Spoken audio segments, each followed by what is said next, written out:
reliant on information is in danger. And it's not going to be in danger from people building AI guides. These big models will just land in our verticals. They already are. People can get this information out of, like, nobody in OpenAI or Claude or Gemini has gone out and said, let's build a model for tourism and let's disrupt that. That's not how this works. The intelligence they're building, because that's all they're building, is an advanced intelligence, just learns stuff and knows stuff. The customers are already starting to use it. You've got more opportunity as a young person today than any generation ever had anywhere in the world. And if you don't go out and grasp it, it's no one else's fault. It's your fault. You just have to go and do stuff, and most of it will fail unless you're super smart and super bright. Most of it's going to fail, and that's life. It's called life, and it's a good thing. Failing is, like, it can be painful and it can be wrong, but you will learn from it. But if you don't stick yourself out with the opportunity to mess things up and fail, and if you just complain about it, it's going to be a pretty shit life. Hello, and welcome to the Travel Growth Podcast. I'm Tom McLaughlin, founder of North9, and this is where I speak to successful travel business leaders and dig into the successes, challenges, and learnings from their experiences over the years, so you, the listener, can take away actionable advice to improve your own businesses and maybe even lives too. My guest today is Peter Syme. Pete's a veteran of the adventure travel world whose career has taken him from the ranks of the British Army to the remote corners of the Gobi Desert. He's a partner at Tourpreneur. He's a mentor to hundreds of tour operators globally, and he's a man who's quite literally written the playbook on how to scale a travel business in the digital age. Pete doesn't just talk about strategy, he builds it from the ground up, and he does it for a lot of people. Whether he's navigating the complexities of AI or advising the world's leading OTAs and individual independent tour operators, he's known for his tell it like it is pragmatism and his uncanny ability to spot the next big shift in the industry before it hits the mainstream. This conversation is packed to the rafters with great topics. Pete's been around the block a little bit, so he knows a thing or two, and he shares an awful lot here, which was really, really interesting to dig into. We talk about acquiring businesses in the name of growth, scaling from being an individual guide to being a business owner, understanding customer profiles and using communities as a way of marketing. And we dig in some depth to the opportunities and challenges that AI is presenting the travel industry. Pete, hello. Welcome to the podcast. Good afternoon, Tom. Good to see you on this sunny day in sunny Scotland. Yes, indeed. It's sunny in Yorkshire as well. Who knew? We don't usually get it up north, do we? Not recently. No. Thank you for coming on. It's been nice sharing a stage with you recently and getting to know you a little bit and having some interesting conversations about travel and tour operators and AI and everything in between. So yeah, it's nice to sit down for a little bit longer and actually get into the meat and stuff with it. Yeah, well, we both had to go down south, all the way down south to London town, just to share a stage and talk nonsense to the adventure trade. Yeah, Nosebleedville, that was. Listen, maybe as a starting point, I thought it'd be interesting because you have a long and varied career. I thought you called me old now. You called me... No, experienced. Tell me first a bit about just what you do now. So what's the day-to-day like for you? What are you working on? I know you've got Tourpreneur, you do speaking, like, I don't know, give us a bit of a feel for what that looks like first. Well, first of all, I should be retired because I retired when I was 56. And then I took up hobbies, and the hobbies all involved work. So I don't know if it's real retirement or pretend retirement or what it is. So Tourpreneur takes up a lot of my time. Tourpreneur is a global community, 23,300 tour operators, growing at about 100 a week. And on the other side of the community, we have 90 technology partners, service partners, marketing agencies, booking platforms, that sort of thing. The purpose of that is to make the tour operators of the world more profitable. Simple, straightforward purpose. The vast majority of tour operators are small, tiny businesses, 1 person, 2 person, 3 person businesses. The vast majority of them turn over less than 500,000 a year. And the vast majority of them do not make a good living. But they make millions and millions of people happy by delivering travel experiences. So our purpose is to continue to help them to deliver those travel experiences to guests, but also get them to a state where they make a decent living out of what is a hard job as well. So that takes up a chunk of my time. The rest of my time, I consult both to tour operators and to travel technology, people who are building technology for the tour operators that are there. And then a chunk of my time, as I was on the stage doing in London with you, I bounce about the world giving talks on everything in tourism, technology, and the intersection between tourism and technology. Yeah, fab. Take us back a bit to that thing leading up to, like you say, you were retired, you'd done your career. Like, take us back to the beginning, and because, like I say, I know it's been an interesting route to getting to what you're doing now. So maybe you could talk about how you've got here. How I got to the retirement, or how you got to the back to the early days, military. The early days, yeah. I left. I went to school in Scotland during the time when everything was. If we think things are tough now in the UK, cost of living crisis and stuff, I was around when, as a kid, when unemployment was just mass unemployment. The mines had all shut, the manufacturing had all shut. This is the late 70s. People were leaving school with very limited opportunity to go into anything that was going to provide a career. Certainly for where I was born in central working class Scotland. And to put it in context, then less than 10% went to university. From my year at school, one person went to university. So it was a very different time from what it is now. Therefore, I was obsessed with wanting to get out of Scotland, not because I hated Scotland, it's just I seen no future. So I was lucky enough to, after much haggling, get accepted into the military at a very young age. I was only 15. I was too young to get in. But because I wasn't a guaranteed good option for the military, because I'd had a bit of a wild childhood at school. So and because I was young, I was 15, legally you can't get into 16, they said you're borderline.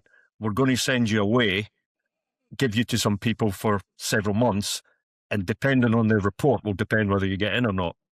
And that was my first travel. I didn't go far for the travel experience. It was only about 3 years from where I lived, but it was right up in the Highlands of Scotland. And I spent 3 months with a bunch of guys, kayaking, climbing, mountaineering, living outside, not in a military zone, but in an adventure zone.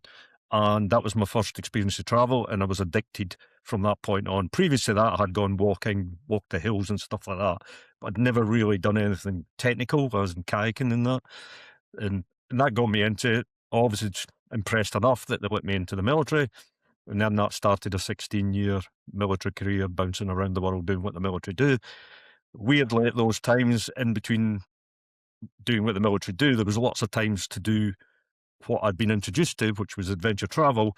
I managed to get all the qualifications. I ended up 2 years on an adventure travel school, which was every day teaching young soldiers kayaking, caving, climbing, mountaineering.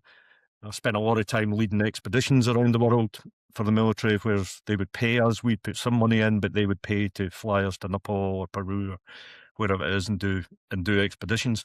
So my love for travel came from that military experience, and I never wanted to stop traveling.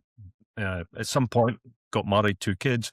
Everybody in the military comes to a realization that you're either in for life or you go off and do something else. By this time, I was early 30s, left the military to do something else. Didn't know what, though, which fundamental failure. No, not a good plan. Not a good plan at all. Just leave, make it up as you go along. Bought a house without my wife seeing it. Not a good plan either. But eventually got a job. Weirdly ended up as a commodity trader. Don't know how that happened. Didn't like it. Did it for a couple of years. Taught me a huge amount about margins and money, but I didn't particularly like the job. Got another job in a distribution company of IT products, global. This was in the 90s, and it was huge then. It was a couple of $1 billion company.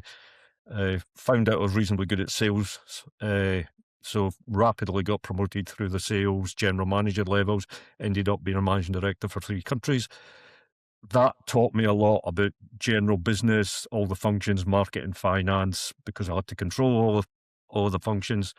But again, I didn't really enjoy it. It wasn't me. And I was traveling every week for that job, but it wasn't what I thought was travel. I was going from office building in various cities to hotel to office building in various cities, plane after plane, or driving after driving. So there was a lot of travel involved, but it wasn't travel that I was enjoying. It paid well, but I knew I couldn't spend the rest of my life doing that. So by the time I got to 36, I got out of that, and I purchased a broken rafting company.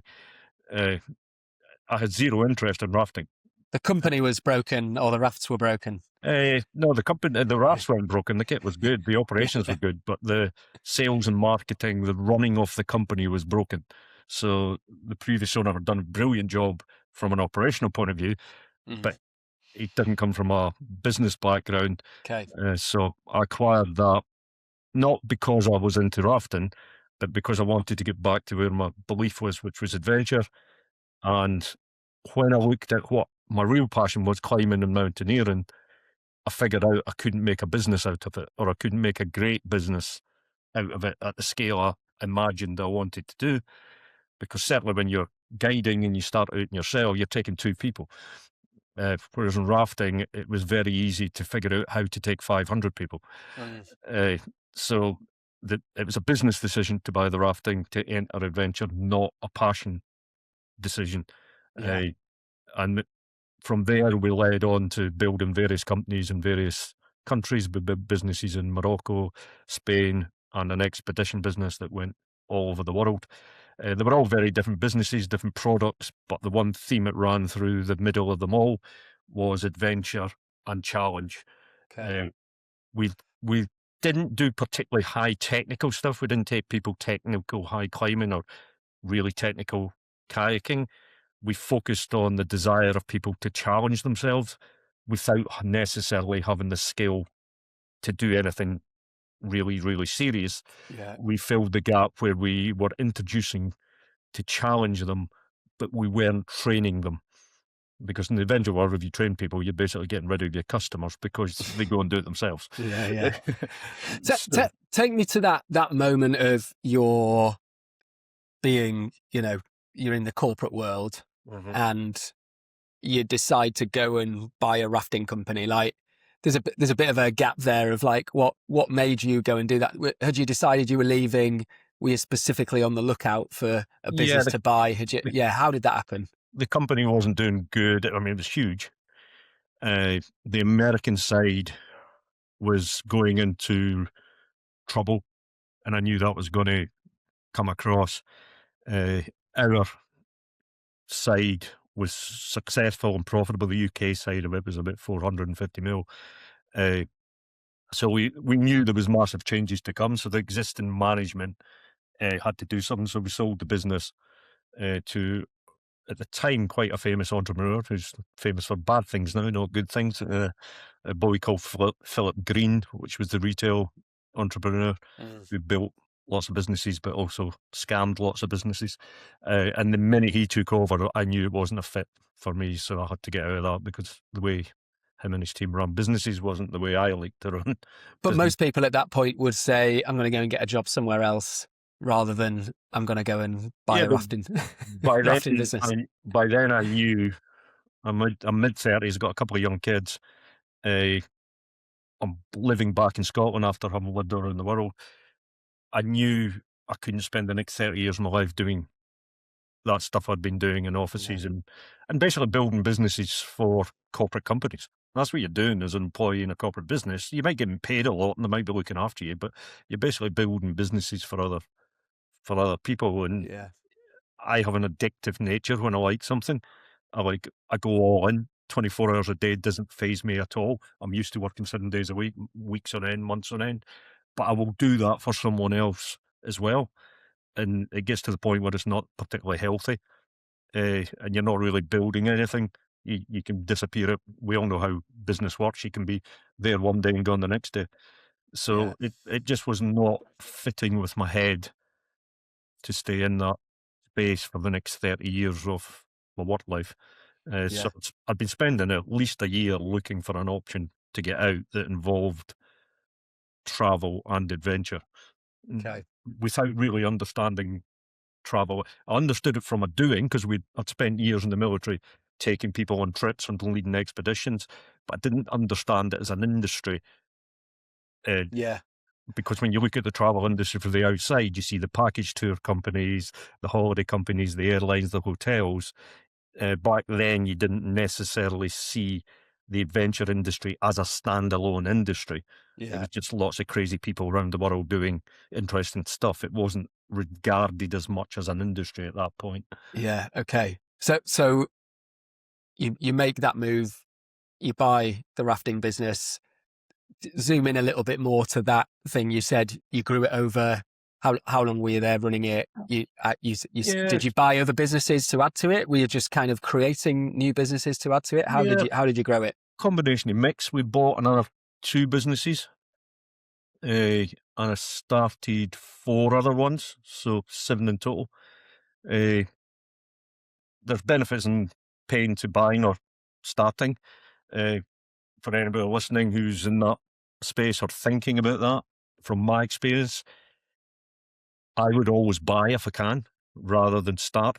I think if you buy something that's already been around, has got a track record, has got a customer base, and you can improve it rapidly, it may look expensive compared with starting a business, but in my experience, starting a business always ends up way more expensive if you take the hours and the money that you spend to try and get to the point. Whereas if you can buy in, if the deal shapes up to be a good deal at a good price, and you believe you have the skill base and the resources to take the business from where it is to something better. But that's just my personal preference, having done both multiple times. What kind of things were you looking at to, I guess, quantify it as a good business, good fit, the kind of thing that you thought would be a good thing to add to the portfolio? Well, you get great businesses, you get good businesses, and you get poor businesses. Anybody buying a business, I wouldn't recommend buying a great business because the ability to improve it is limited. It's already a fantastic business. Normally, you should buy a good business where you can take it upwards. So it's good, it's stable, it's solid, it's good fundamentals, good customer base, repeat customers, good cash flow, all the rest. But you can identify multiple ways that you can improve that business before you go anywhere near buying it. That would be what I recommended. That's not what I did. I would look for businesses in trouble that were broken. And I would, for 2 reasons. I had been doing that in the corporate world. I've been fixing big broken businesses in the corporate world, so I knew I could fix smaller businesses. So I would look for broken businesses that I believed I could buy cheap and I could turn around rapidly. Now, I wouldn't recommend that for most people. And you can buy a disaster and just waste your money. So I wouldn't recommend. I would always recommend buying a good business, not great, a good business, and not a broken one, unless you've had a lot of time spent turning around broken businesses. And what was the makeup like of the companies that you were acquiring? Were they, I think you said not necessarily that they weren't all rafting, but were they sort of equivalent, similar size, just different activity? Small, medium businesses, owner operated, with a bunch of freelance staff, maybe a few staff of their own full time, and then a bunch of freelance staff. Adventure was in them all of some type or other. One was an education business, one was paintball business.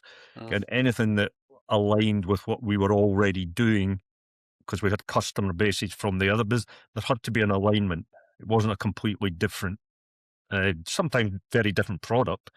I mean, taking people on desert tours in Morocco is a very different product from taking people down freezing cold rivers in Scotland. But the customer profile is often similar. There's someone with not necessarily a passion, but a like to do adventurous activities. So you can switch customers about, not completely, because some people who go to deserts or climb mountains are scared of water. So they would never go and do water. So there's not a complete switchover, but there's a switchover of enough. When you have a customer who's done adventure type activities and adventure type trips, if you create new products or buy aligned businesses, you're using what you've already built, which is your customer base, which is a huge asset that you can move it. Because the hardest thing in business is getting new customers. Yeah. And once you've got new customers, you want to keep them, and you want to get them to come back and do things time and time again. And for a lot of people in this industry, they don't focus enough on that because they're in a cycle of new customer, new customer, new customer, new customer. Yeah. And if you only deal with tourists, that's understandable because it's really hard to make tourists repeat customers because they may only visit your country or your destination once. Yeah. But we always treated tourists as icing on the cake, not the cake. The cake was locals. And when I say locals, that's anybody in the UK, corporate companies, the military, charities, and sports companies, education, schools, universities. That was our cake, and tourists sat on top of the cake. Yeah. Were you buying those businesses in different countries? All the ones abroad we started Okay. rather than bought. Okay. Not through lack of effort. I did try to buy some abroad, but the deal just didn't happen. So we started businesses abroad rather than bought them. And when I said earlier, starting a business is really hard compared with buying a business, in my opinion. Starting a business in someone else's country is 5 times harder than starting a business in your own country. Yeah. Yeah. For very, very obvious reasons that I would have thought through at the time. But at the time, I was like, "This is a good idea. Let's do this." Nothing like a challenge. Yeah. Right. How to dial the challenge up. How big did that get then? So you said seven businesses. How many people were you overseeing and looking after? Yeah, when it was all running as one, and at times we had lots of supporting assets and that. So we had a couple of hostels in Scotland. We had 2 riads in Morocco. We had a mountain lodge in Spain. So we had our own assets as well to run through. So we were running 25 to 30,000 people through at the peak, which was a combination of some day tours and some multi-day. And multi-day could be a week's trip. It could be a 2-day trip or a 3-day trip. We were big into short breaks. The destinations we were in were short break destinations. And then we had the expedition business that was low volume, like hundreds of people, not thousands of people, but they were away for weeks on end. Yeah, We'd right. take people for 4 weeks, 5 weeks, 6 weeks, 10 weeks. So that was a low volume business, but a high challenge, high impact business. Yeah. How many staff or team under your watch while you were in that? We were never really bigger than 15 full time. Yeah, okay. 15, 16 full time, but we were part-time freelance. The team of guys was over 50 guides who were some of them would be in every week. Other ones would be in 2 times, 3 times a month. Because some of these guides would have other jobs, i.e. full-time jobs in different careers. Yeah. Only wanted to guide in the weekend. Other freelance guides would be full-time guides, but wanted to guide for 3 or 4 different companies. So you're in this world, you're always juggling between. I always wanted a full-time team of guides, so we always had a full-time team of guides because you need that core, you need the culture, you need the ones that are going to go. You invest in, get them qualified to a higher level, and they can run the business from the guiding perspective. Yeah. And look after all of the freelance guides that are coming in to support the business. Right. With these type of businesses, you can never run them some of the biggest businesses in the sector don't have any full-time guides, even though they have guide pools of 500, 600 guides. They do it all by freelance. But we were taking risks with the type of stuff we were doing, and I needed a full-time team of guides that I was confident in because of the level of risk we were taking with customers. I wasn't completely happy just with having freelance guides. Yeah, okay. I guess that experience then is you came out of that highly informed for the tourpreneur stuff, doing those things now, advising people. What's your advice to these companies when you're working with them now in terms of growth? And I don't know, are there core aspects that you say to them or that you go in that you see time and time again that people are getting wrong or need to improve on, or I don't know? Yeah, I'm a fairly slow learner, so I've learned everything in life by doing. I do a lot of research, but then I do. and I just go and do it. And then I normally get it wrong, and then I do it again. It'll probably still be wrong. Eventually I get something right. So I'm good at throwing a lot of darts at the wall and keep throwing them to eventually something works. So I have a long list of knowledge in my head of all the things that don't work and a short list of the things that do work. So when you go into a tour operator, it doesn't actually matter what sector they're in, whether they're in culture, whether in history, whether they're in food tours, whether they're in adventure, bike tourism. It doesn't really matter. The fundamentals are all the same in the back office. And every single owner operator is there because they're passionate about the product that they're delivering and looking after customers. None of them went to university to learn this. None of them left school or university expecting to be a tour operator. They all fell into it at some point in their life out of some other business, normally as an employee, and they just had been traveling, they'd experienced something, they got into it as a hobby, and they'd seen other people doing it. They think, I could do that, and I've had enough of working at whatever it was, X, Y, Z. Yeah. But the other stream it runs through them is very, very few of them, a tiny percent, less than 1%, had real responsibility of profit and loss in whatever they were doing before. So they drop into becoming a tour operator and design and start to deliver a great product, but they don't understand finance. They don't understand marketing. Sometimes they don't understand operations. Operations is the thing they probably get their head around quickest because they have to, because if they've got customers coming, you have to be able to deliver on them.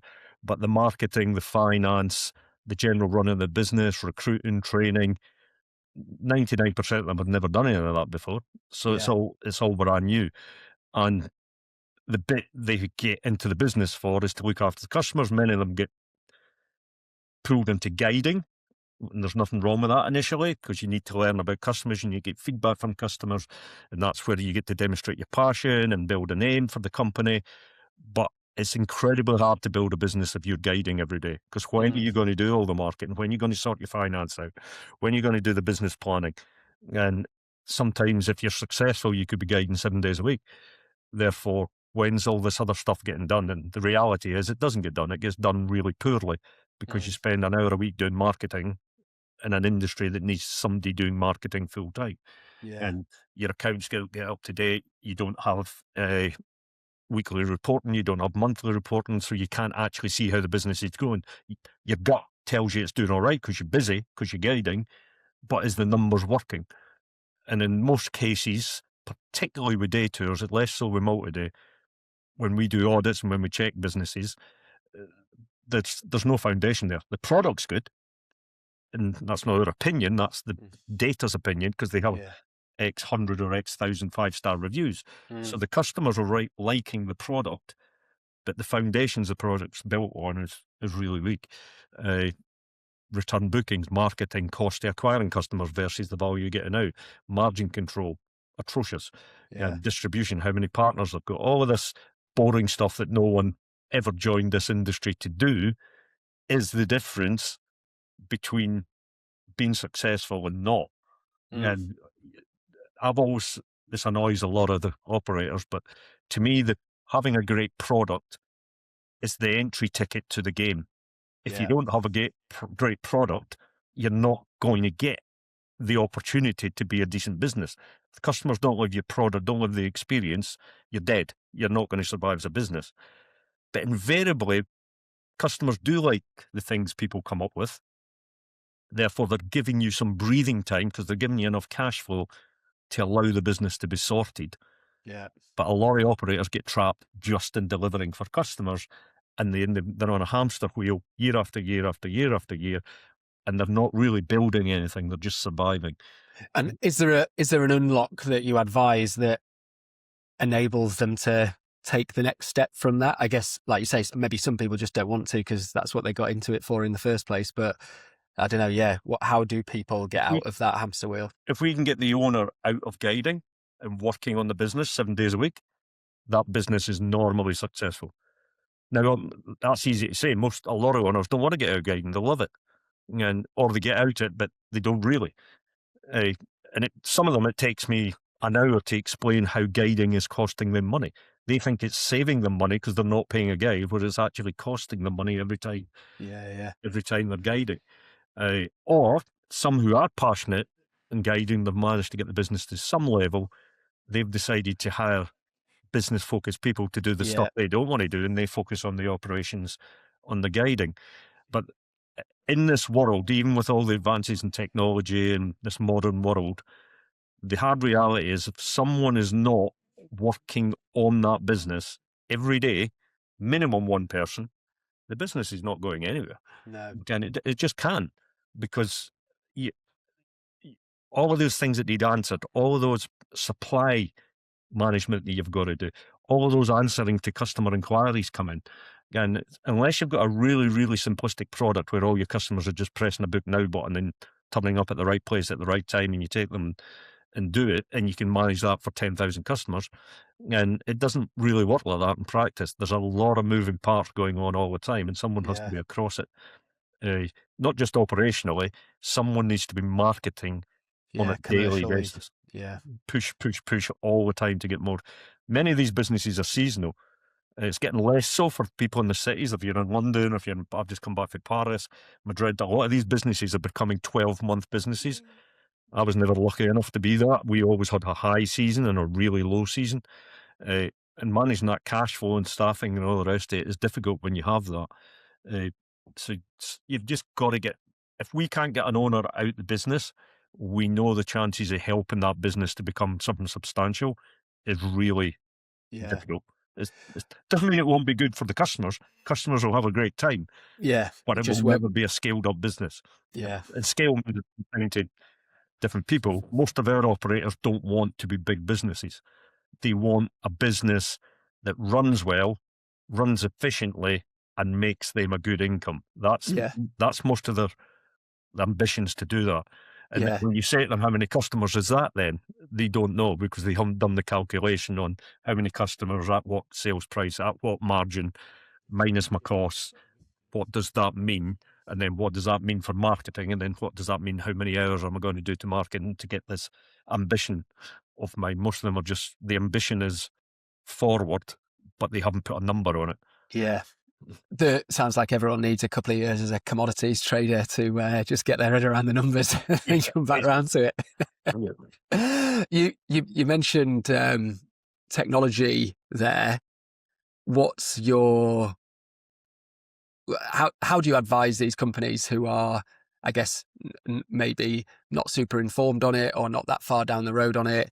How do you advise them on technology and how they should be using it and where it can support them? Well, again, nobody gets into this business to spend their time with technology. And the vast majority of them are not technology friendly. Not as much as financially friendly. We do have quite a few operators, I would say, maybe in the 15 to 20% of operators are quite technology friendly, because they've dropped into this industry from other industries where they were responsible for technology or had some involvement in technology. So we have operators that can build booking systems, that can build websites, etc. But they are in the minority, but not as in such a small minority as the ones that have not had business responsibility before. But the vast majority, again, are not technology friendly. But you can't run these businesses without technology these days. And those days are gone. You need, if you're going to have any organizational structure in your business, you need technology. And plus the customers demand technology because they want to engage with you normally digitally in some way. And they're used to doing it in their normal lives, going to the supermarket, going to a taxi, going to a restaurant, whatever way they're doing it outside our life. They expect to be able to do it similar when they drop into this part of travel life. So the customer, the operators are not on the whole technology friendly, but on the whole, they understand they need to use it. So is there a particular element that you see missing a lot of the time? Is it booking systems? Is it? Yeah, booking systems are more or less, certainly in our community, booking systems are more or less universal. There'll be some of the new operators who are just starting won't have them, and I would argue they don't need them at that point. But they're more or less universal now. Most people have got a booking system. Too many of the operators spend too much time fixating over booking systems. Again, but it hasn't got this feature, or it hasn't got that feature, and then spend all this time looking at one booking system versus the other because they're going to change, and they're doing less than 500k a year. It doesn't matter if you're doing less than 500k a year. You have other issues, and it's not your booking system.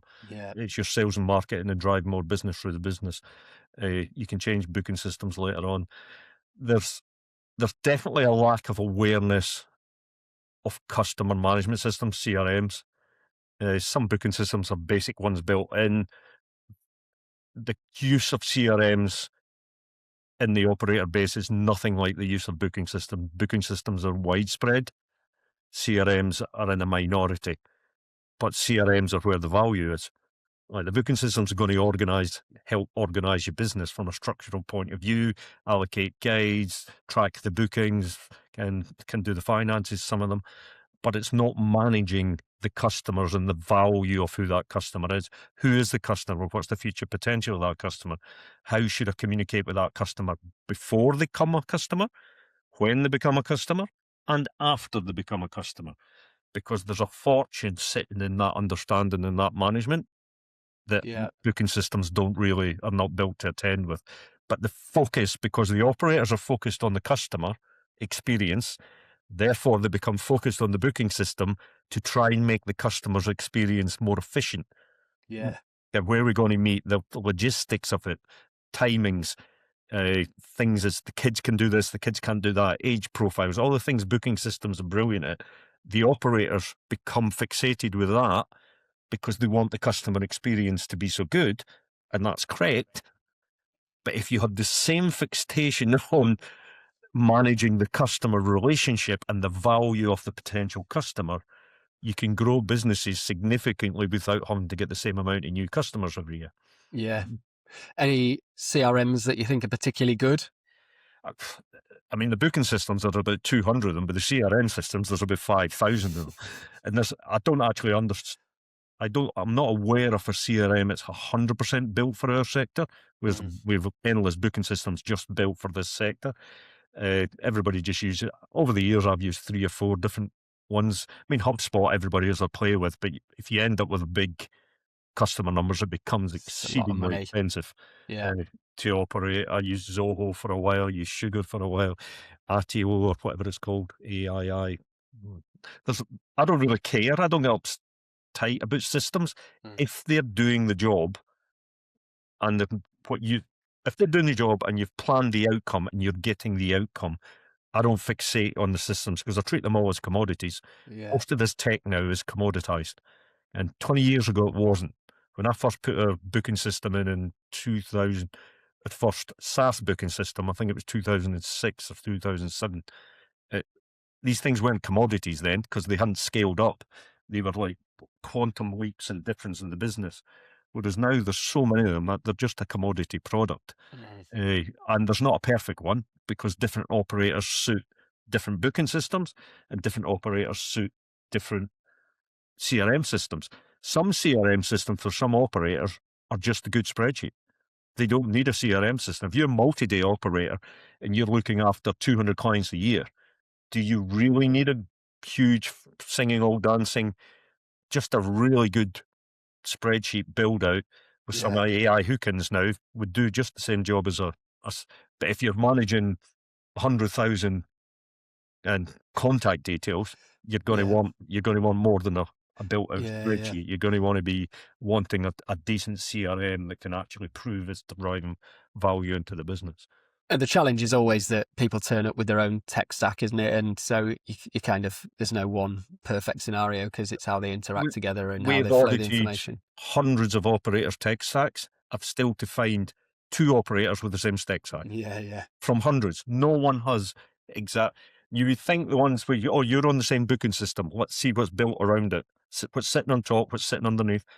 And it's never the same. It's never even quite similar. It's that diverse. Mm-hmm.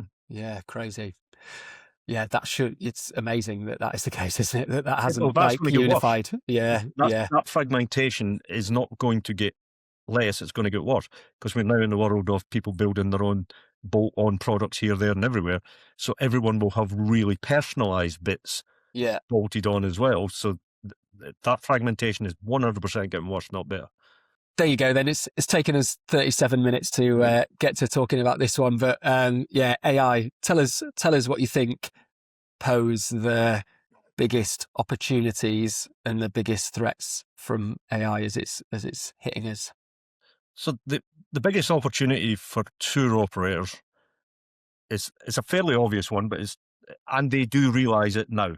It's took me years banging their heads to get them to realise it, but they do realise this now. It's going to take care of a lot of the stuff that they don't like doing, which frees up their time to spend more time doing what they do like doing, which is like looking after customers, which all the data and all the history proves they're really good at.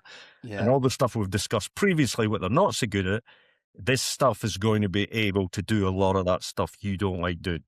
And you've always worried about employing more people to do it for you. And there, so the back office automation that is now able to be done is unbelievable, which takes care of a lot of this pain that people live. So where I said earlier, someone who's out guiding 7 days a week is never going to be able to build a business. That may not be true going forward. They may be able to be out guiding 7 days a week, and their agents are doing all the other work, building the business in the background. So things can flip. So that's the opportunity, without doubt. There is a threat that comes in multiple levels. That people are freaking out about the threat. We've never had any challenge or any change in life that's not had threats and opportunities. Everything's had threats and opportunities. I would argue this is at a different scale, but life is threats and opportunities. It's grabbing the opportunities and minimising the threats. There is threats that the customer, at the end of the day, who this is all about, is going to change. That's a given. They've always changed, but they're changing quicker than ever now. They will get used to using artificial intelligence tools and different levels of intelligence in different ways. So you have a threat of a highly informed customer that may know more about what you're selling than you do, may know more than what your guides do, because they've done the research because no guide's got the knowledge of, they've got personality, they've got emotion, they've got surprise, they've got all the things guiding is.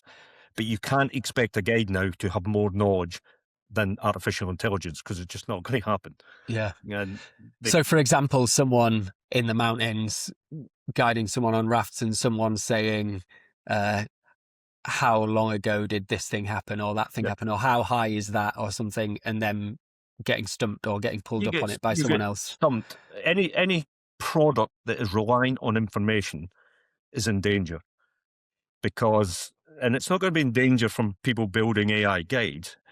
These big models will just land in our verticals. They already are. People can get this information out of, like, nobody in OpenAI or Claude or Gemini has gone out and said, let's build a model for tourism and let's disrupt that. That's not how this works. The intelligence they're building, because that's all they're building, is an advanced intelligence, just learns stuff and knows stuff. The customers are already starting to use it. I was in Mauritius last year. I was with a private guide, and I was watching a group guide. They were all 23 to 28, rough age group from Asia. The guide was having a nightmare. It was in a botanic garden. The guy was trying to instruct. They all had their phones out and they were all in AI, taking photos of the various plants and stuff he was saying, checking. In fact, he was having a nightmare.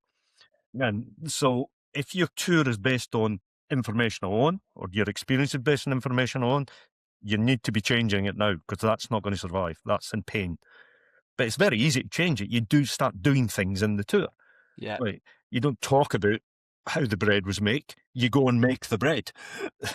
Again, artificial intelligence is not going to start doing these things. And so there's ways to protect, but there is a threat to several business models, basic sightseeing, and these tend to be city-based, city tours. I'm sure if you've been in cities, you've seen them, 20, 30 people going about, mic in their ear, and it's basically information. A guide pointing here, that stuff's going to break. It's already breaking. Again, it's breaking now. But it's easy to defend against. There's opportunity as well, whereas if you're a tour operator and you're doing 10,000 customers a year on day tours, make sure those are protected, make sure those are designed in a way that AI can't disrupt. but then build an AI tour as well and sell it to 20,000, 30,000, 50,000. And that becomes your sales funnel into your actual human. So you end up running a hybrid business where you're looking after customers digitally and using that as a sales funnel to take them through to the human one. Because if you don't, the big models will. Again, by accident, not because they're building it to, but a combination of Google Maps and the advanced ways that going, the combination of the way the interaction of a AI agent is going, they're going to be good enough to entertain people in most days. Operators often miss the point that most people don't take a tour today anyway. It's only around 10, 12% of people go to a destination, pay for a guide, pay for a tour experience. The rest, do their own thing anyway, find their own way about, go to a museum, go to an attraction, but they're not paying for paid tours. And we are giving these people even better ways to do that now. Yeah. So if I was an operator, I'd want to be giving them my way of doing it, as well as protecting my core experience. I'm not worried about core experience if they're designed well. Humans like humans. Humans like hanging out by humans. Humans like to be surprised. Humans like to feel emotion. And humans like to feel fear. And all of these things you can design experiences for that will always have an audience. Yeah. Always. And it's that I love the don't go and look at it, kind of do the thing, make the bread, like experience it. And you can build your moat with that, can't you? Of someone can't just turn up in the Italian village and go into Nonna's house and get shown how to make pasta or make bread or something. Like that is your area, that if you've built those relationships, and you can deliver people an experience that they otherwise wouldn't have as the roaming tourist. It's pretty easy when you map it out. It's pretty easy to see what's exposed and what can be defended. And if it's exposed, it's also pretty easy to change it to defend it. And you will protect that customer group who will want that emotional contact with other humans. And we're herd animals. We like to be with other humans. Yes, there's a huge market who don't, who go, we've already seen that. People are self-guiding all over the world. That's fine. But if I was a tour operator with these tools, I'd want to service that market I couldn't touch before. Yeah. And also protect my core market. Because suddenly, as a small, tiny operator, you could be dealing with a lot of people that you could never have dealt with before AI world, because the logistics just wouldn't have stacked up. And you'd think a bit like the sort of COVID whiplash of people had travel taken away from them, and so they wanted more travel and the appetite was big.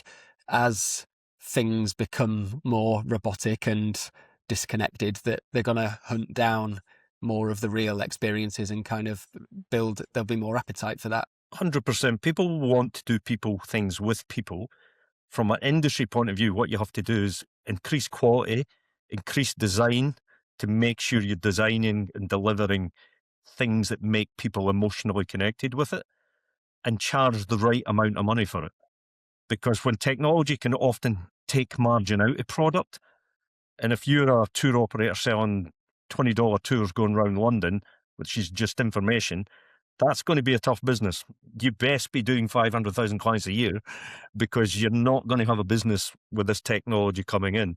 But if you're designing at the other end, where you're getting immersive, where you're meeting people, where you're sitting down and doing things, and you're charging the right price for it, to me, it's not really a threat.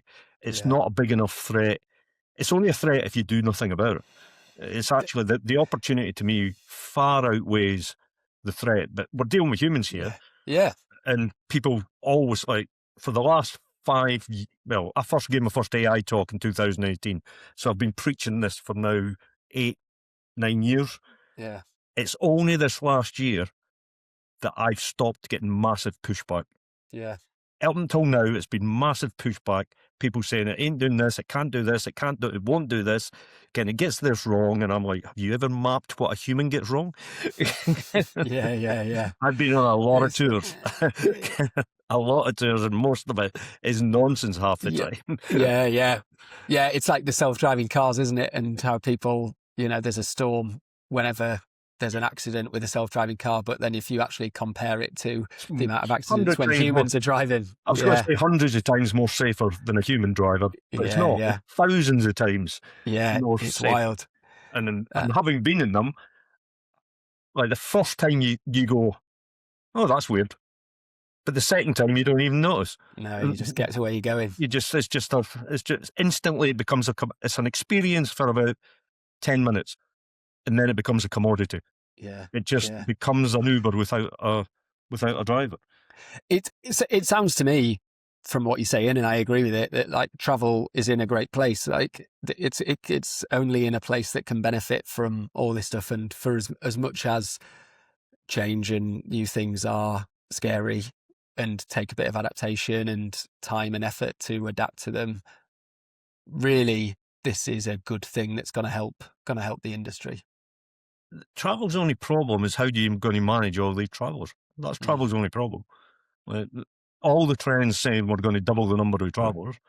If you trace the data on where the money is, how many airports are getting built, how many hotels are getting built, how many cruise ships are getting built, those hundreds of billions are not being placed forward on a whim. That's all been placed forward on data.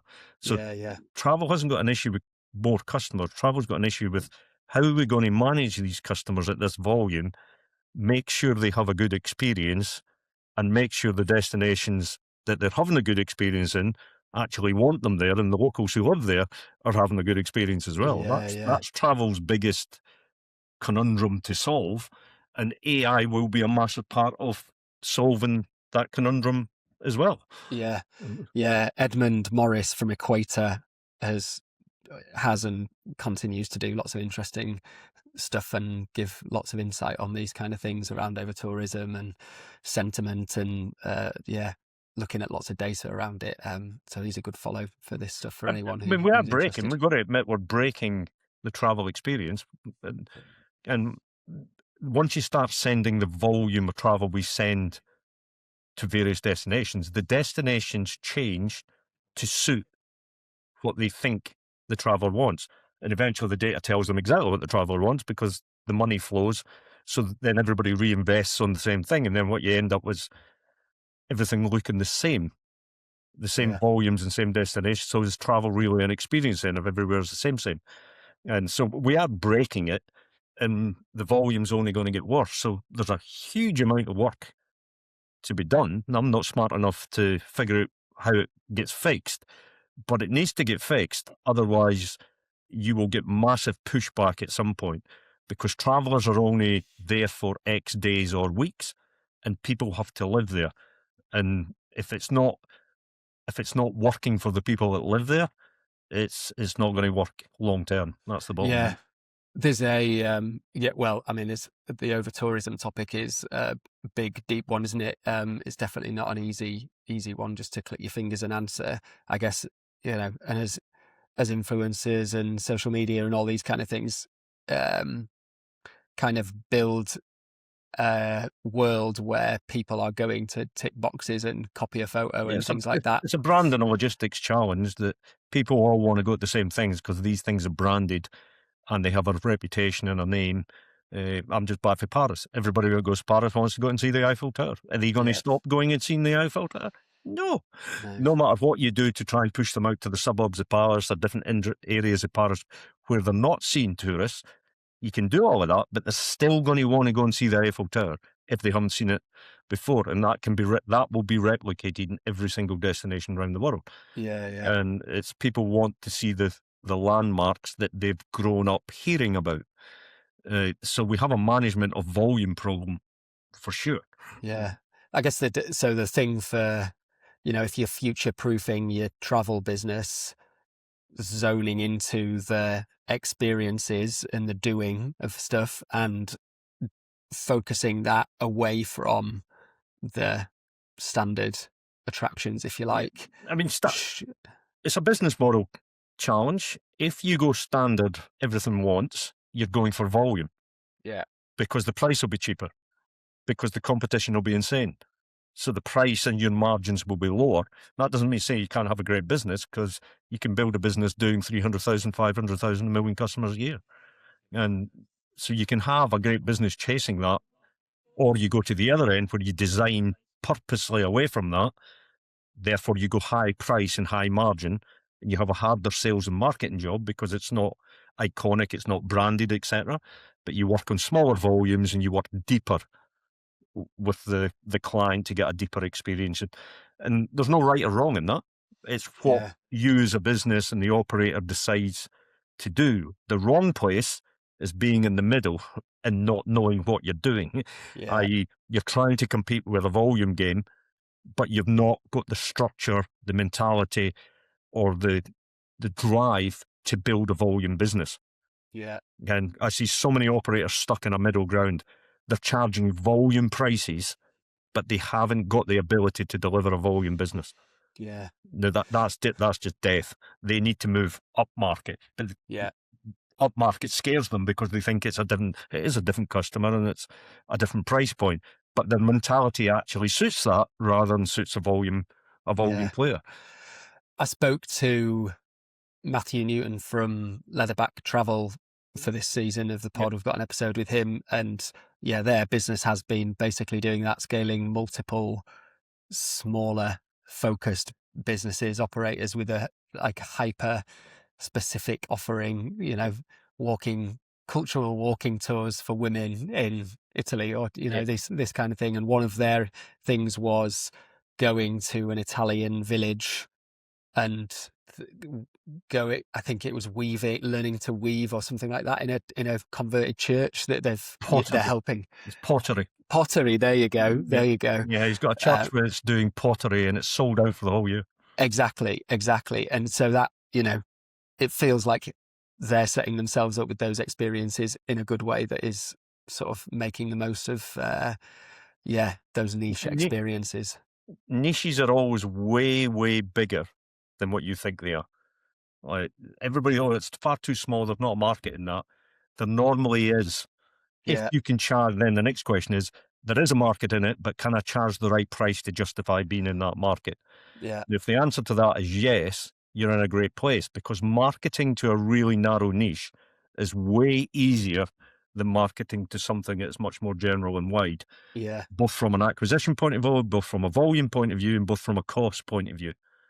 And we used to operate in what I thought was super niches, and then I realised it wasn't that niche.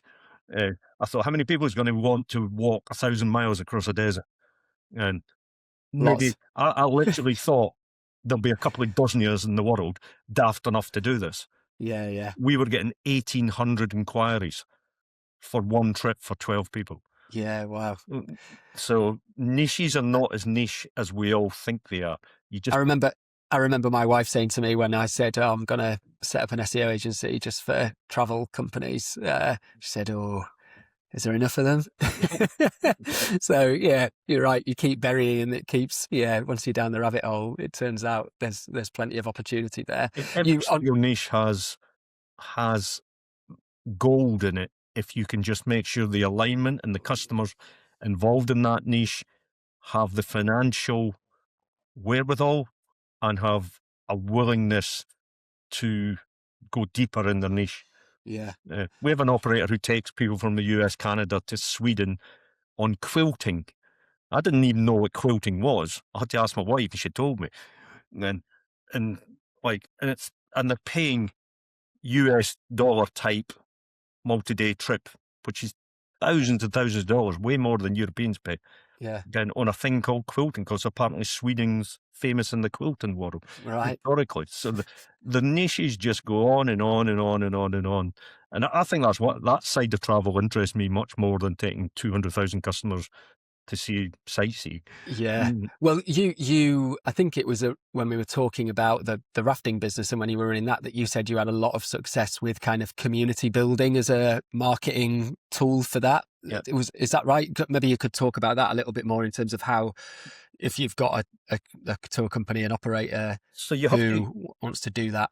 You have to decide and understand who your customer is. It's not, some businesses only have one customer profile. We had multiple customer profiles. But even with multiple customer profiles, the willingness to take part in adventure and challenge had to run through them. Otherwise, we were not the right fit. So you need to really deeply understand your customer profiles, if you've got multiple products or multiple destinations, where they are, who they are, what's the budget, timings, how long have they got to spend. A lot of this stuff, it's not 100% accurate, but it's not that difficult as well. Like, I know how many holidays an American gets a year. I know how many holidays a French person gets a year. I know the average wage of professionals in France and the average wage professionals in the US, and so on, UK, etc. I know when I'm targeting London and the southeast of England, I can charge significantly more than when I'm targeting Glasgow for the same product. So you need to understand all of that profile and have it mapped before you go anywhere near marketing, because otherwise you're just going to burn cash. Yeah. And again, I learned lots of this by burning cash to figure this stuff out. But once you know that, where are those people? Offline and online. Once you've got your profiles matched, where do they hang out online and where do they hang out offline? Because in today's world, normally it's both. It ain't exclusive online. That's a failure many travel companies make. They only market online. I used to go and give talks at universities, at schools, in village halls about travel and about trips and stuff. And we signed up people for it. And the online communities on Facebook, one of our biggest customers every year at the rafting company was a group of Polish women who, that was it. That was the community. Polish women in Scotland. And I thought, when I first spoke to them, I thought, yeah, we'll get a booking out of this, but that'll be it. Every year they sent hundreds of people. Every year, hundreds. The community was about 40,000. And within that community, there was this desire from a percentage to, they didn't just do what we did, they went and did other stuff, but there was regular meetups for 1 to 2 days where they did a lot of stuff. And there was a big chunk of them wanted to do challenging adventure stuff. We had communities, because a lot of their stuff was quite physical, I tapped up all the physical trainers, all the people who were taking people out, but this was before parkrun. But when you see physical trainers and outside doing stuff, and I targeted the outside ones, not the gyms. I did target gyms as well, but I got much more conversion with the trainers who were training people outside than I did with the trainers who were training people in gyms, because the alignment of adventure travel, which is outside, was better with the trainers who were using nature and the outside to train their people.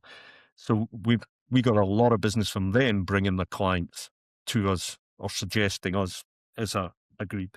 And you go on through all of these communities, both online and offline. It's building relationships. You have to find who runs the community, who's in control, who has the authority, and you're building relationships with them. So it's a B2B relationship. You can't just log into somebody's community and say, come on holiday with us. Again, you just get tossed out. Yeah. Nobody's going to do it. It's a relationship building thing. The corporate world, one corporate customer can be a customer 10, 15 years. You never see the same customer twice, the actual person. It's just the brand. They'll just keep sending different people all the time. And once you figure that stuff out, your marketing becomes a lot easier, because you're really targeting those that you know that you've proven are aligned with you, and your cost of reaching them and then the cost of the conversion collapses compared with general marketing, hoping brides. I used to target brides all the time, communities of brides, people. Like, there isn't a girl on the planet who hasn't announced on Facebook that she's just got engaged. Okay. And I had tracked everybody's engaged. I don't know if they still let you search, but who's just got engaged in the last month? Bang, make sure the ads land on them.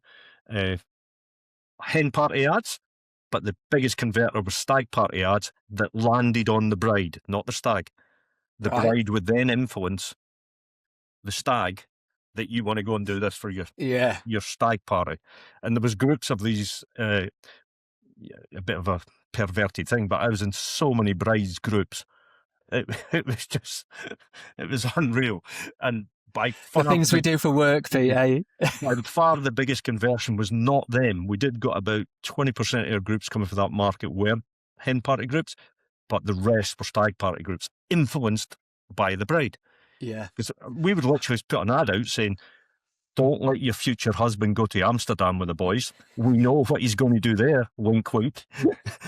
Let's go rafting in Scotland. Get him to Yeah. come rafting, canyoning, kayaking in Scotland instead. Yeah. And it works. That stuff works.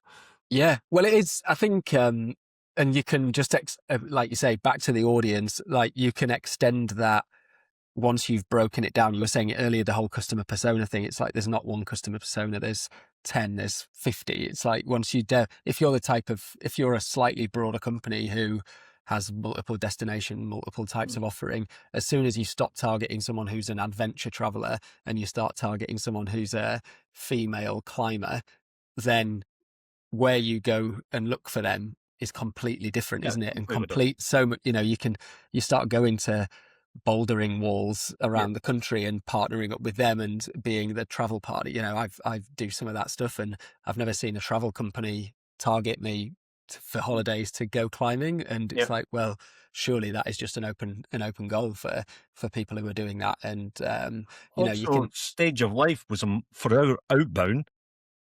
Stage of life targeting was part of the persona every time. Where have they got young kids? They've got young kids. They're not coming to Nepal for 3 weeks. Yeah. And the husband's not getting the time off to come for 3 weeks. He might want to, but he's not coming. Again, so you've got to look at what stage of life as well. But that stage of life, that same family with 3 young kids in their 30s, I know I'm wasting my time marketing, trying to get them to come to Nepal and Mongolia with me. Yeah. But I'm not wasting my time getting them on a short break in Scotland or a short break in the Lake District. Yeah. And a 4-day adventure break, take the kids out in the river, again, take the kids climbing.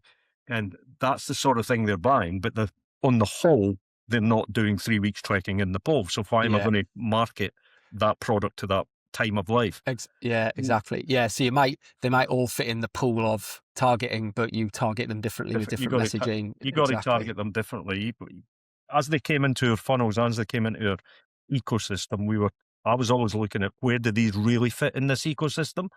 Because I can't just send them all the general information because it ain't going to convert. We have to send them the right information for the right destination that's going to sit with their time at life, profile of life. Long trips were absolutely full with people pre-kids and people after kids. Yeah. Like when their kids had left, we very rarely got someone who had 2 kids left at home. Occasionally it happened, but it was rare. Yeah. Because who has 10 weeks to go away and leave your kids at home? It's not going to happen. So therefore we knew just target pre-kids and after kids. Yeah, love it. And it's another thing where I think people use that is, I mean, you mentioned B2B there. It's almost like extending that into just how you view partnerships with other companies. And like, again, if there might be a clothing brand that is very specifically for the type of adventure that you do or the type of activity that you do. Obviously, if you do wine tours and things like that, there's all sorts of places and people. We were doing all the community targeting. We invested in the community leaders who became part of our distribution. We would give them free trips, take them abroad. Some of them, the ones in UK, all had free trips, but we weren't paying them. They just got free trips. Whereas in a professional distribution, when I'm doing relationships with other travel companies and online travel agents, there's all money involved. Yeah. But there was never any money flowing these other ways. It was just relationships and sweeteners and some of them didn't even want the sweeteners because they weren't interested in themselves. They just wanted their customers or their connections in their community to have a good time. To have a good time, yeah. Well, it's obviously the word influence has become tainted, hasn't it? Because you think of it as someone on social media who's got 1 million followers who will send you a media pack as soon as you talk to them about doing something. But these influencers are everywhere, and tucked away in weird and wonderful communities and websites. Are a thing, obviously, and they will get you some eyeballs. But in my experience of testing this inside out, they won't get you anywhere near the amount of bookings that real influencers. Yeah. A real influencer doesn't know they've got influence. Yeah. Right. Well, we've got an example of someone we work with who were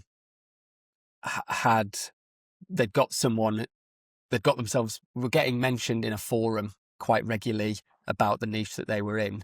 And it was this weird looking and sounding and seeming forum where it was just enthusiasts talking about things. Yeah. And it is basically just the taps on for leads consistently and bookings coming through that, because it's only people who are hyper enthusiastic about that topic, and they're all sharing very real information and like recommending the content and trips and things from that company. I remember one is when we dealt with schools, and so a teacher is an influencer, obviously, because they have influence over the kids. Depending where the teacher sits in the school hierarchy, they may have influence up to the head, they may not have influence up to the head, but a teacher has a certain amount of influence.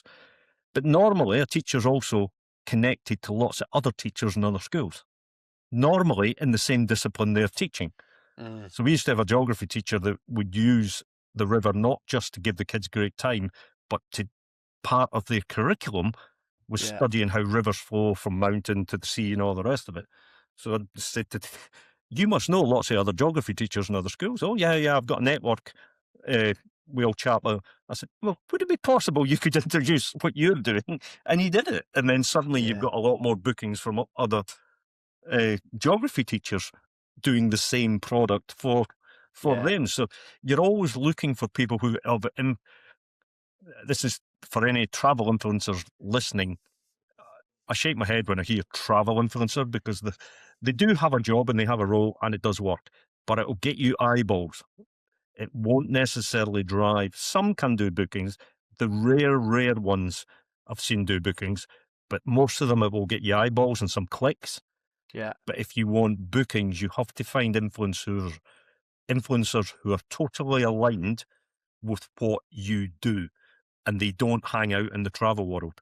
No, they hang out outside it. Well, I've seen it in our world where, so we were doing some, working on our house a little bit, and my wife was following an interiors person on Instagram, and her whole shtick was talking about interiors. And then at some point she got taken on a trip to a nice family hotel in Portugal, and she talked about it and shared it. And then before I knew it, we were at that family hotel in Portugal.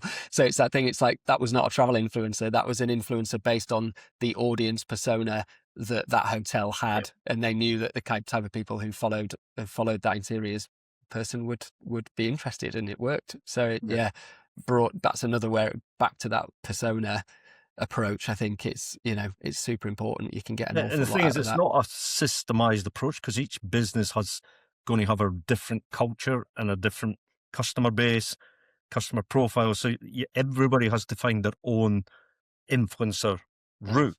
People with influence. It's not like you can go through the theory of it, but the actual doing of it is different for every single operator. They have to build their own channels of these people that fit their business. Agree. You've talked about a couple of maybe personality traits or things like that, Pete, that you've said so far. I always ask people about kind of personal attributes or qualities that they think have helped them do what they do. Like, what do you think's enabled you to have the career you have, get to where you've got to? I think being clever is overrated, but I say that because I'm not. Academically? Yeah, well, I don't even have... I was asked to leave school, so I don't have any qualifications whatsoever from a school or university or whatever.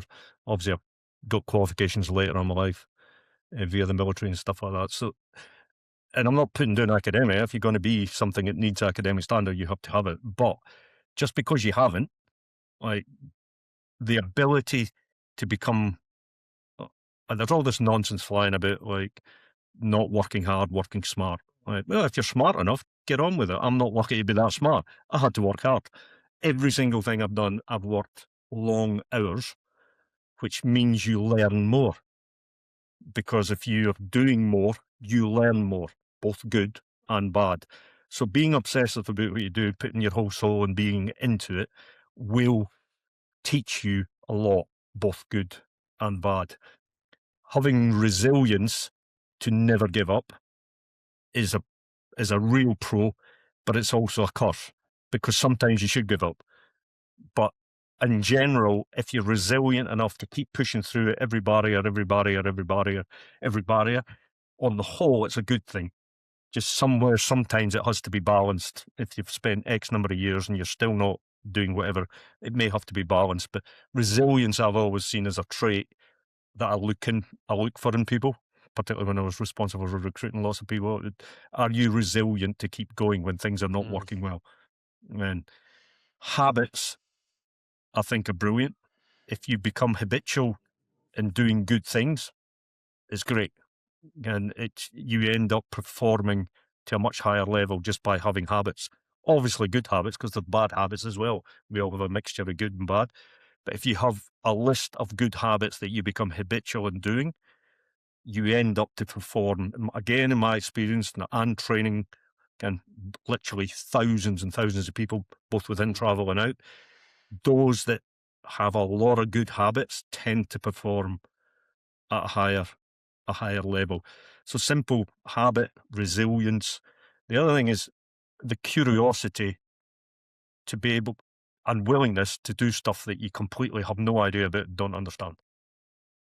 And if you've got that curiosity and it does take a bit of confidence, because a lot of people have not got that confidence to just go and tackle something that you have no idea about.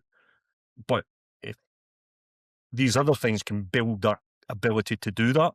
And where do you think it came from? Do you think the military gave you some of that ability to, as we said, bouncing from military to commodity trader to buying a venture travel business? Gives you the resilience and the hub. Like, if you're not resilient in the military, and certainly when I joined, as many found out they weren't, they didn't last. They didn't last. The failure rate was incredible. So they taught you resilience, and obviously you had to develop good habits that would improve you as you go, and you're on a system of constant escalation and training. So yeah, a lot of that did come for that. But the willingness to learn, I don't know where that comes from. And I see it in some people, I don't see it in everybody.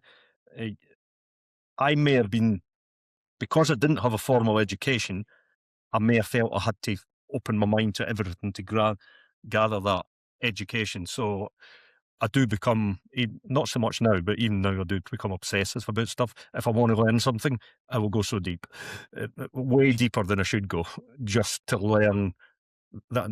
So that obsessive desire to learn and curiosity to find things out can be, again, I think it's a good thing, but it can be a curse if you take it too far as well.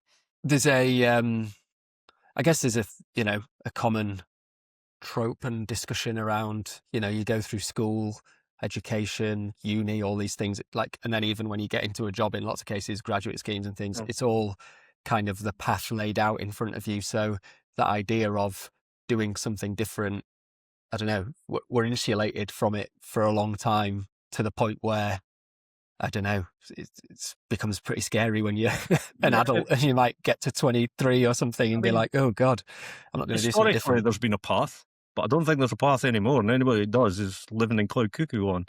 So historically there was a path, and it had ups and downs, and the path was easier for some and harder depending on where you came from, your education and stuff. So there was a path that you could sort of map out 30, 40 years, but there isn't a path anymore. No. And I've never wanted to follow a path anyway. The best travel experience you can have is when you don't follow the path. It's when you go and just randomly experience destinations. So your life, certainly any youngsters listening to this now, you ain't going to have a mapped out path. You're going to have so many different twists and turns going forward. Now, if that scares you, you're going to have to learn not to be scared, because it's happening. The toothpaste out the tube. And that's life. You're going to have to, not everybody's suited to be self-employed, look after themselves. That's a fact. But the reason that's a fact is because we've had an education system for the last 100 years that's taught people not to be self-resilient and look after themselves. If we go back 200 years, everybody was. Yeah. Because there was no jobs that they lived. They looked after themselves. We were more self-sufficient. We grew our food. We did a little bit of work for our neighbours, etc. But there was no career path. No. There was no. So I have little time for all the complaining and whinging that goes on about it's like, we ain't got a war. I know we've got some wars going on at the moment. We ain't got a world war going on here. It's not World War II with whole countries being wiped out. You've got more opportunity as a young person today than any generation ever had anywhere in the world. And if you don't go out and grasp it, it's no one else's fault. It's your fault. You just Yeah. have to go and do stuff.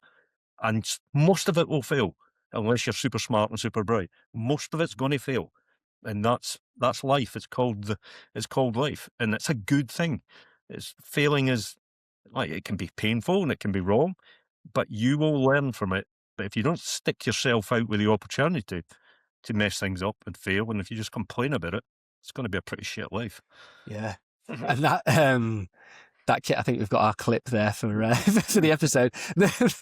I think that curiosity and the, as you say, like the willingness to fail and just keep going and not view that as a bad thing and just keep going, as you said. I look at that thing for you of like, you went into the military, school wasn't your thing.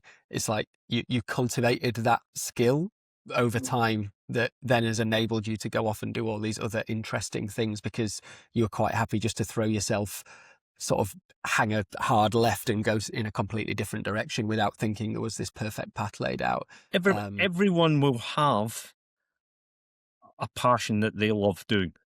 They just have to discover it. But to discover it isn't a guarantee. You've got to go and find it.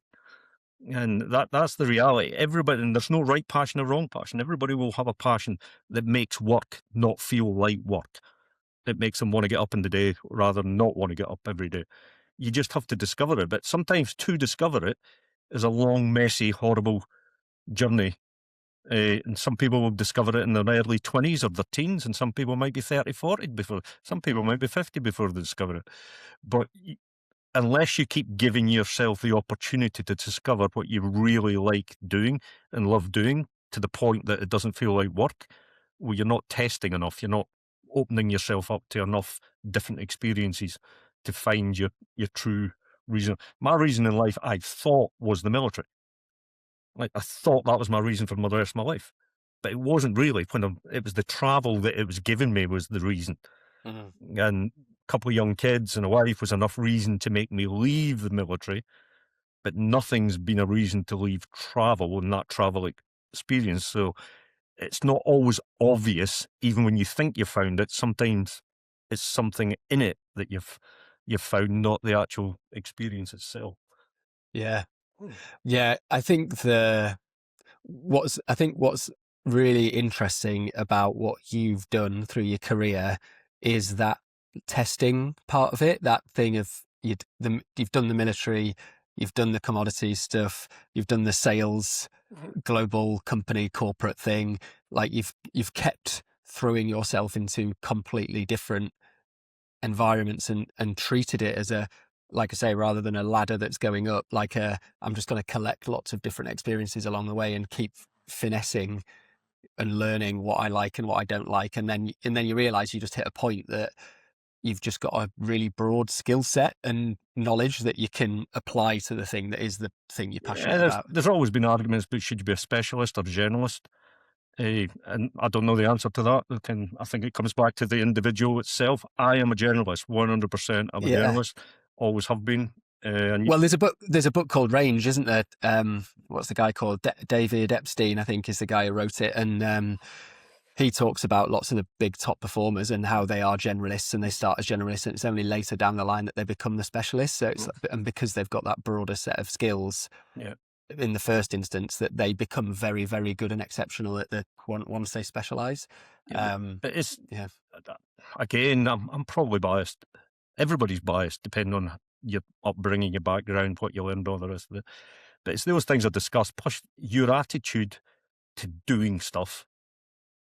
And it's not just your attitude about work, it's about your attitude about life, it's about your attitude about everything.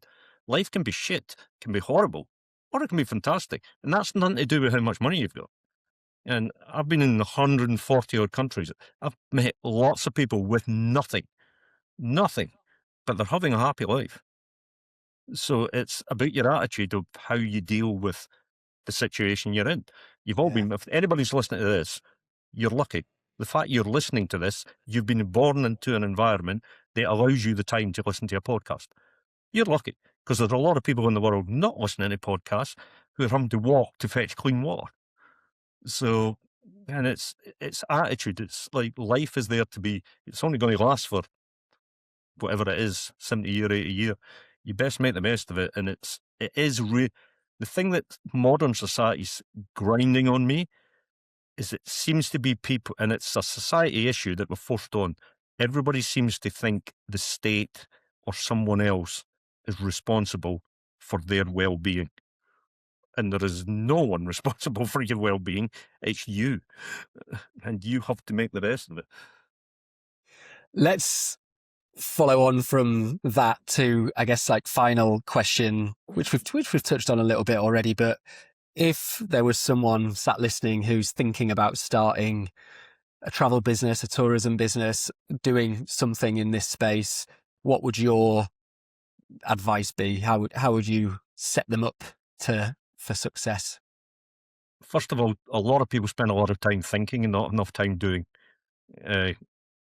Now, I spend a lot of time thinking these days because I'm at the end of the game. So I am privileged enough to have the time to spend a lot of time thinking. But when I was younger and doing stuff and building stuff, I didn't spend a lot of time thinking. I spent a long time doing. So if you think you want to start a travel business, get on and do it. It's the first thing. But understand yourself, your strengths, your weaknesses, because you're going to have to backfill those weaknesses with other areas, because the chances are you're not going to develop out of those weaknesses. You need either technology or other people to support the weaknesses. There's a lot of people who argue against this, and I've done both. I think it's best to go for where your passion is. I bought a rafting company for business reasons. It wasn't my passion, business reasons. I could see the numbers being able to allow me to do other things, but I think in the whole it's best to follow your passion, unless you're very money motivated. If you're absolutely money motivated and you want to build the biggest business with the highest profit, then you need to discover what areas of travel are going to do that for you and build in that area of travel. If you're not that money motivated and you're just, I need to make this a profitable, good business, well, then go with your passion, because you're going to spend more hours in it if you're passionate about it than if it's, but there is some people who are exceedingly money focused and they can focus. Maybe the passion is money at that point. Yeah. So you can build on that, and then really figure out who your customer is, not by speaking to your friends and your family, and whether that's they're going to be positive about it or negative about it, they're not going to be paying you. And so don't use your friends and family, because they could be positive or negative, but it's not your customer. So don't spend any time with them. You're going to have to go out and speak to potential people who are customers. And if you can get 10, 20, 30 people willing to give you money, that's the only time you know there's something happening. Like what people say and what people do, as we all know, is very, very different things. You don't know you've got zero traction until someone hands you real cash. And that's, you've got to focus to get there as quickly as possible, because that's you getting proof that this may be working. You know, I'm saying 10 or 20. It may be 200, 300, 500 before the model actually proves it works. Yeah. But unless you get to people handing over cash as quickly as possible, it's easy to spend in the planning stage, in the dreaming phase, in the building phase, without actually going to battle with the customer and getting them to give you money. And that's the difference. Once they start giving you money, you've got something. It may not be enough. You've got some oxygen to try and get some more money. Get some more oxygen to try and get some more money. At some point, you will have enough cash flow going through the business to say we've got a business here. But the biggest failing I see is operators taking way too long to do that. Dreaming about it, thinking about it for years, and then making the decision and then working on it for years. And there's still no products launched. They've still not engaged with the customer. Yeah. And if you can't do this, particularly the tools we've got today, if you can't do this in weeks, you've got to question why you're doing it. Yeah.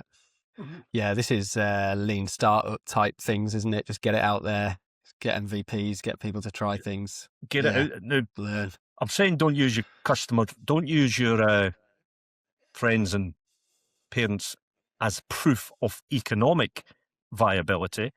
But if you've got a bunch of friends and you need to prove the operational viability, yeah, test them on as long as you get them, be honest on the feedback on it. But that's not proof of economic financial, that's proof of your operations. Use your connections for your operations to prove whatever your product is actually works. But don't believe that means your product's going to work. It's whether you can sell it and market it at a volume that's going to give you the right number of customers normally proves you're going to work. Most of these products in this world, when you pull the data, most of them have a 5-star review. Like, you go into restaurants or into hotels, most of them don't have 5-star reviews. And is that because we're all better? No, we're not.